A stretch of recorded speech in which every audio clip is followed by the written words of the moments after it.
Assalamualaikum warahmatullahi wabarakatuh. Apa kabar teman-teman semuanya? Mudah-mudahan dalam keadaan sehat ya. Ketemu lagi dengan Ibu Dr. Apriyanti Widiansa, SSMPD, pada mata kuliah Manajemen Pendidikan di Sekolah Dasar. Teman-teman, kali ini kita masuk kepada sesi yang ke-6, itu artinya teman-teman kurang dari satu pertemuan lagi.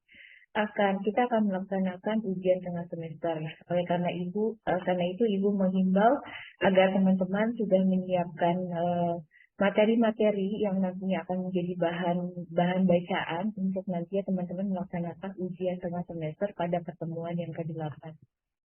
Teman-teman, baik Ibu akan share screen materi kita pada pertemuan ke-6 kali ini.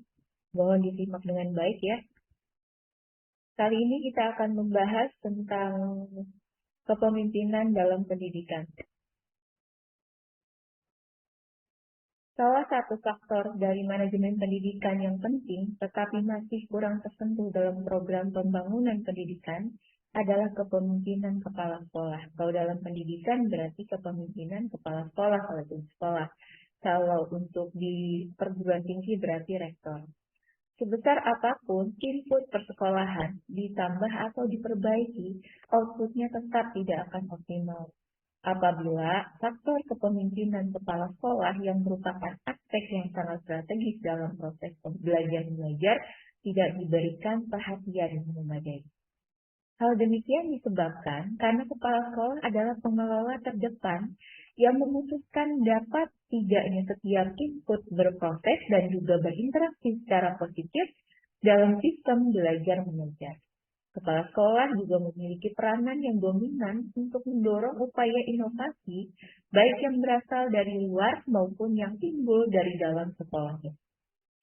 Teman-teman, kita tahu bahwa kepemimpinan pendidikan di lingkup sekolah adalah kepala sekolah, di mana besar kecilnya, baik tidaknya suatu lembaga pendidikan tersebut tergantung bagaimana pengelolaan lembaga tersebut dikelola oleh manajer atau manajemen dari pendidikan tersebut. Salah satunya adalah kepala sekolah, yang mana kepala sekolah yang mengetuai satu lembaga di lingkup pendidikan sekolah yang perlu mengelola tingkat pendidikannya dengan baik sehingga mencapai tujuan yang diharapkan. Pengertian kepemimpinan pendidikan. Adapun kepemimpinan pendidikan adalah segenap kegiatan dalam usaha mempengaruhi personal di lingkungan pendidikan pada situasi tertentu, agar mereka melalui usaha kerjasama mau bekerja sama dengan penuh tanggung jawab dan ikhlas demi tercapainya tujuan pendidikan yang telah ditetapkan. Nah, teman-teman, kita harus ketahui bersama bahwa kepemimpinan pendidikan itu ya segenap upaya atau kegiatan atau usaha yang semuanya itu mempengaruhi para anggota atau personal di lingkungan pendidikan tersebut berdasarkan situasi yang ada. Seperti itu. Jadi di sini lebih kepada sifat ya, artinya seorang pemimpin di satu lembaga, dalam hal ini adalah pendidikan misalnya, harus dapat mengkondisikan lembaganya dengan baik berdasarkan anggota yang ada di dalamnya, kemudian bagaimana rencana yang dibuat, setelah itu seperti apa pelaksanaannya, bagaimana tindak lanjutnya, kemudian bagaimana peningkatan dan juga pengembangan dari usaha pendidikan tersebut. Selanjutnya, karakteristik kepemimpinan pendidikan. Teman-teman, kita perlu ketahui bersama ada beberapa karakteristik ya dari kepemimpinan pendidikan. Yang pertama, memiliki pengetahuan dan kemampuan yang cukup untuk mengendalikan lembaga atau organisasinya. Jadi diupayakan seorang pemimpin itu mumpuni atau memiliki cara atau memiliki keahlian untuk bisa mengendalikan lembaga dan juga organisasinya dengan baik. Karena kan bisa saja dalam satu lembaga itu terdapat pro kontra, permasalahan yang mungkin harus segera diatasi. Dan kepala sekolah dalam hal ini pemimpin lembaga harus mengetahui dan juga mampu mengatasi hal-hal demikian. Yang kedua, memfungsikan keistimewaan yang lebih dibanding orang lain. Artinya lebih di sini lebih kepada karena kepala sekolah atau istilahnya pemimpin adalah sebagai koordinator, berarti secara otomatis memiliki kewenangan yang lebih dibanding anggota yang lain. Oleh karena itu, perlu keahlian yang cukup agar dapat mengkoordinasikan anggotanya dengan baik. Kemudian memahami kebiasaan dan bahasa orang yang menjadi tanggung jawab.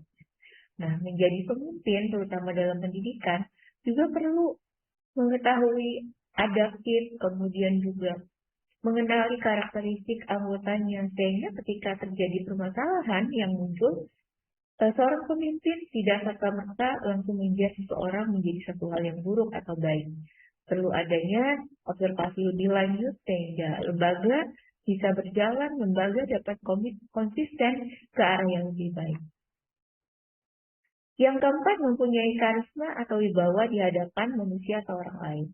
Pastinya, seorang pemimpin harus memiliki karismatik, harus memiliki wibawa. Bagaimana dengan tingkat kedekatan dengan anggota? Tidak dipermasalahkan ketika seorang pemimpin memiliki kedekatan atau bahkan harusnya memang memiliki kedekatan dengan anggota tim lainnya.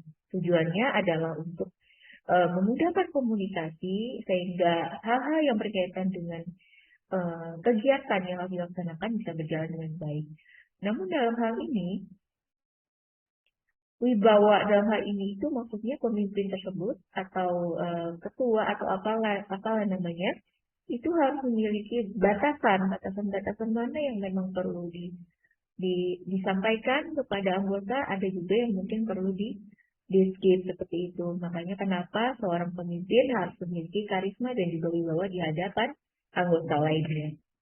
Kemudian bermuamalah dengan lembut dan juga kasih sayang terhadap bawahan atau anggotanya agar orang lain simpati kepadanya. Nah, ini yang tadi Bu Opi bilang bahwa seorang pemimpin juga lemah lembut bukan berarti dia tidak tegas, namun itu salah satu upaya yang bisa dilakukan oleh seorang pemimpin agar nantinya anggota lainnya dapat dengan baik dan juga dengan mudah berkoordinasi dengannya. Karena kan kadang ada ketika seorang pemimpin menyampaikan sesuatunya dengan keras, itu kan biasanya terkesan akan gap dengan anggotanya. Namun ketika semua itu disampaikan dengan lemah lembut, kasih sayang terhadap anggota lainnya, secara otomatis pastinya kegiatan dalam lembaga tersebut, terutama dalam hal ini adalah di pendidikan, pastinya akan bisa berjalan dengan baik. Ya. Selanjutnya bermusyawarah dengan para pengikut serta mintalah pendapat dan pengalaman mereka. Jadi seorang pemimpin juga perlu mendapatkan masukan ya dari anggota-anggota lainnya. Karena dalam pola kepemimpinan itu kan nggak selalu up bottom, artinya dari atas ke bawah. Tapi bisa juga bottom up, dari bawah ke atas. Artinya pemimpin juga sesekali bisa mendengarkan masukan-masukan dari anggota ataupun bawahannya.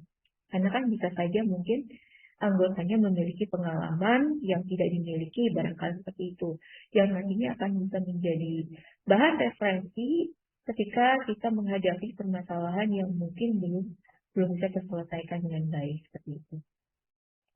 Kemudian mempunyai power dan pengaruh yang dapat memerintah serta mencegah, karena seorang pemimpin harus melakukan kontrol pengawasan atas pekerjaan anggota, meluruskan kekeliruan, serta mengajak mereka untuk berbuat kebaikan dan juga mencegah kemungkaran. Ini juga menjadi salah satu karakteristik dari seorang pemimpin ya. Selanjutnya bersedia mendengar nasihat dan tidak sombong. Karena nasihat dari orang yang ikhlas jarang sekali kita peroleh.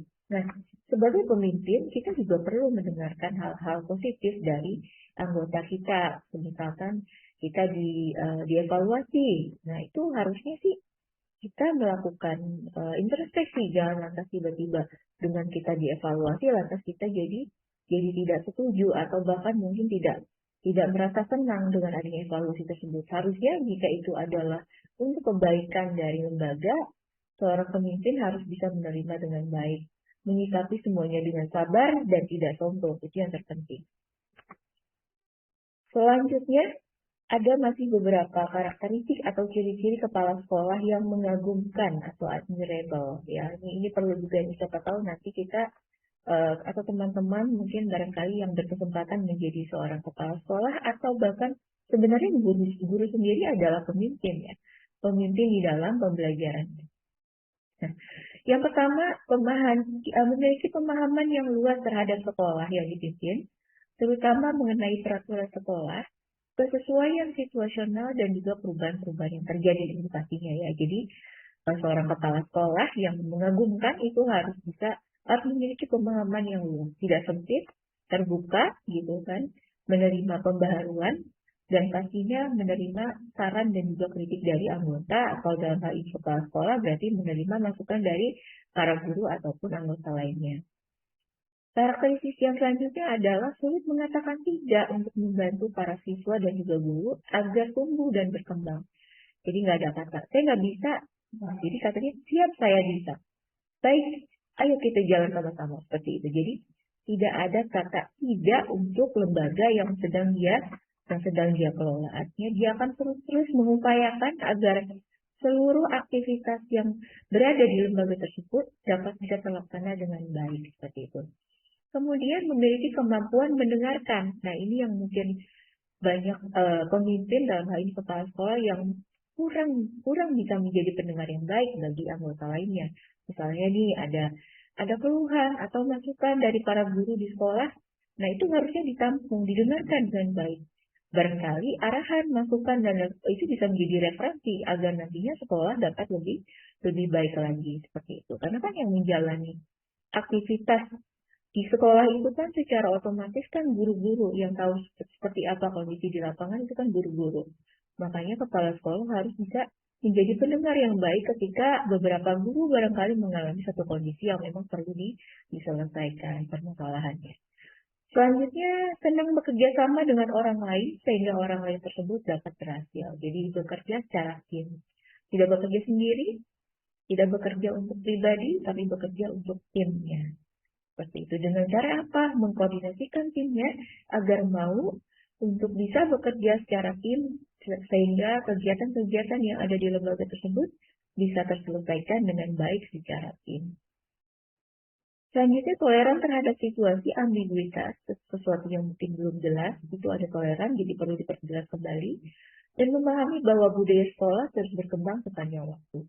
Kita tahu bahwa sekolah kan semakin ke sini akan mungkin banyak perubahan-perubahan yang terjadi, termasuk permasalahan yang ada di dalamnya. Nah, dalam hal ini, sebagai kepala sekolah yang mengagumkan, perlu adanya observasi lebih lanjut sehingga budaya-budaya yang mungkin terus berkembang di sekolah bisa terus diadaptasikan dan pastinya sekolah akan semakin maju dan memiliki akreditasi yang baik. Oke, selanjutnya, nah di sini ada strategi kepemimpinan kepala sekolah. Strategi kepemimpinan adalah rencana atau cara yang dilakukan pemimpin untuk mencapai suatu tujuan tertentu. Tujuan dalam kaitannya dengan strategi kepemimpinan kepala sekolah, maka tujuannya akan dicapai yaitu kemajuan untuk suatu lembaga pendidikan. Nah, kalau ini adalah bicara kepemimpinan kepala sekolah, strateginya adalah dengan memberikan atau membuat rencana. Cara-cara apa saja yang akan dilakukan oleh pemimpin tersebut dengan menggerakkan anggotanya agar tercapai visi, misi, tujuan, dan strategi dari lembaga pendidikan tersebut. Oleh karena itu kan makanya setiap sekolah memiliki visi, misi, tujuan, strategi, dan lain sebagainya. Tujuannya apa sih tadi? Agar hal-hal apa yang dicita-citakan oleh sekolah dapat tercapai dengan baik. Nah, ini kepala sekolah sebagai pemimpin seharusnya dalam praktik sehari-hari berusaha memperhatikan dan mempraktikkan 8 fungsi kepemimpinan kehidupan sekolah. Di sini menurut Wahyu Sumijo tahun 2007, antara lain, pemimpin kepala sekolah harus dapat memperlakukan sama terhadap orang-orang yang menjadi bawahannya. Jadi nggak membeda-bedakan antar anggota atau antar guru yang ada di sana. Sehingga tidak terjadi diskriminasi, sebaliknya dapat diciptakan semangat kebersamaan di antara mereka, yaitu guru, staf, dan juga para siswa. Istilahnya itu arbitrating. Jadi, kepala sekolah harus dapat mengkondisikan arbitrating tadi, yakni kebersamaan antar guru, staf, dan juga siswa, sehingga terjalin komunikasi yang baik dan juga efektif. Kemudian yang kedua, sugesti atau saran sangat diperlukan oleh para bawahan dalam melaksanakan tugas. Para guru, staf, dan juga siswa, suatu sekolah hendaknya selalu mendapatkan saran, anjuran dari kepala sekolah, sehingga dengan saran tersebut selalu dapat memelihara, bahkan meningkatkan semangat, rela berkorban, rasa kebersamaan dalam melaksanakan tugas masing-masing, atau istilah aslinya adalah suggesting. Jadi kepala sekolah harus dapat memberikan suggesting kepada seluruh anggota yang ada di sekolah tersebut. Kemudian yang ketiga, kepala sekolah bertanggung jawab untuk memenuhi atau menyediakan dukungan yang diperlukan oleh para guru, staf, dan juga siswa, baik itu berupa dana, peralatan, waktu, bahkan suasana yang mendukung.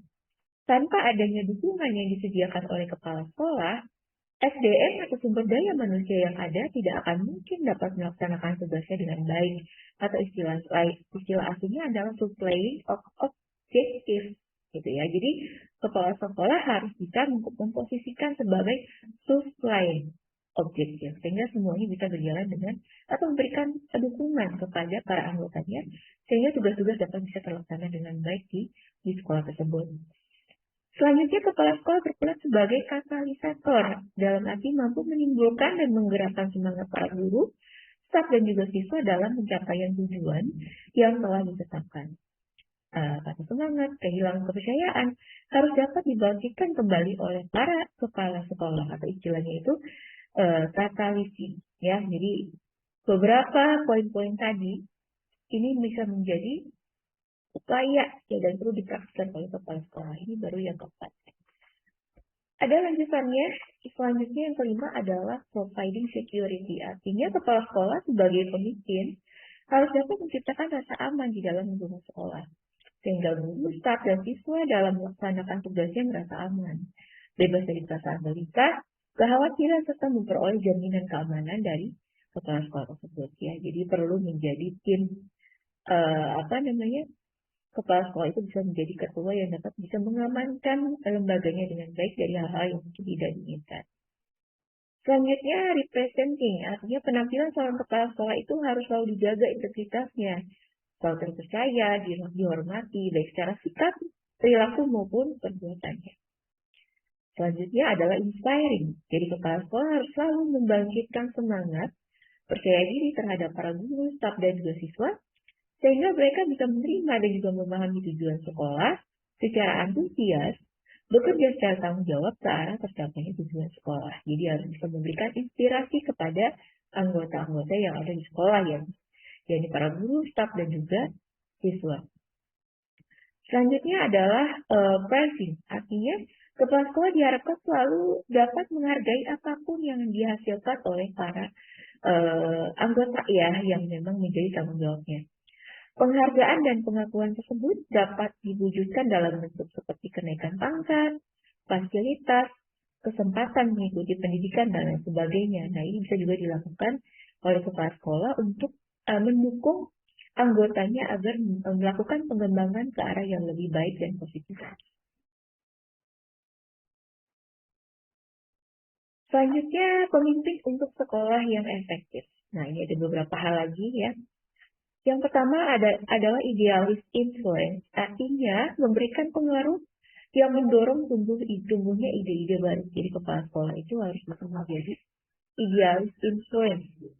Kemudian inspiration, motivation, artinya berupaya memberikan motivasi terus-menerus yang menimbulkan tumbuhnya inspirasi baru yang membuat berkembangnya suasana kerja yang produktif.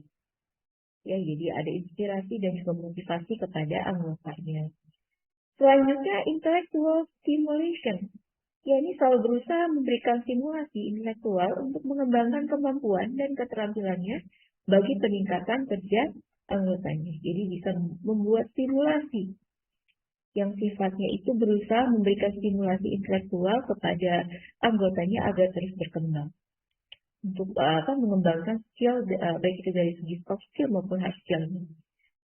Selanjutnya individualis consideration, artinya memperhatikan aspek-aspek individual orang yang dipimpinnya, artinya memperhatikan aspek-aspek anggotanya, seperti misalnya melihat bagaimana bakat dari guru, misalkan kalau itu kepala sekolah, bakat guru seperti apa, minatnya, harapan, motivasi, serta semacamnya.